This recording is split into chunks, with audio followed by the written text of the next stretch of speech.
Hi friends, ఈరోజు మనం చింతపండు పులిహోర ఎలా ప్రిపేర్ చేసుకోవాలో నేర్చుకుందాం. చాలా టేస్టీగా ఉండిద్దండి. మీరు కూడా ఇంట్లో ప్రిపేర్ చేసుకోవచ్చు. పండగలకి ఎలా కూడా ప్రిపేర్ చేసుకోవచ్చు. దీనికోసం ముందుగా రైస్ని బాయిల్ చేసి ఒక బౌల్లో వేసుకోవాలి. రైస్ అనేది ఇలా పొడి పొడిలాడుతూ ఉంటే చాలా బాగుంటుందండి మన పులిహోర. చాలా టేస్టీగా వస్తుంది. రైస్ ఇలా పొడి పొడిలాడుతూ ఉండాలి. తర్వాత మనం స్టవ్ మీద ఒక కడాయి పెట్టుకుని కొంచెం ఆయిల్ వేసుకోవాలి. ఆయిల్ హీట్ అయిన తర్వాత మనం కొంచెం తాలింపు దినుసులు వేసుకోవాలి.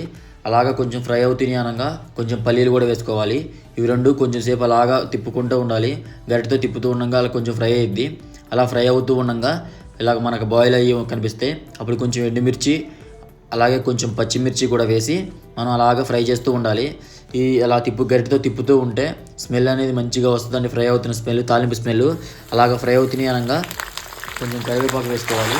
ఆ కరివేపాకుని బాగా కలిసేలాగా తిప్పుకోవాలి. కరివేపాకు వేసిన తర్వాత సౌండ్ చూడండి ఎలా వస్తుందో. కరివేపాకు కూడా కొంచెం ఫ్రై అయిన తర్వాత మనం ముందుగా ప్రిపేర్ చేసి పెట్టుకున్న చింతపండు పులుసుని అందులో వేసుకోవాలి. నేను నా క్వాంటిటీకి సరిపడా ఒక పెద్ద సైజు నిమ్మకాయ అంత చింతపండు తీసుకున్నానండి. మీకు ఇంకా పులుపు ఎక్కువ తినేవాళ్ళు అయితే కొంచెం ఎక్కువైనా తీసుకోవచ్చు. అలా చింతపండు గుజ్జు కూడా మొత్తం ఫ్రై అయ్యే వరకు తిప్పుతూనే ఉండాలండి. లో టు మీడియం ఫ్లేమ్ మీద అడ్జస్ట్ చేసుకుంటూ తిప్పుతూ ఉండాలండి.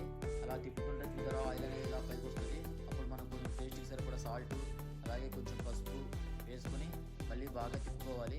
అలా తిప్పుతూ ఉన్నప్పుడు ఆయిల్ చూసారు ఎలా పైకి వస్తుందో, అది ఇలాగా వస్తున్నందుకు మన ప్యూరీ అనేది రెడీ అయిపోయిందండి. అలా ఇప్పుడు మనం రెడీ చేసి పెట్టుకున్న చింతపండు గుజ్జుని మనం ముందుగా ప్రిపేర్ చేసుకున్న రైస్లో వేసి బాగా కలుపుకోవాలి.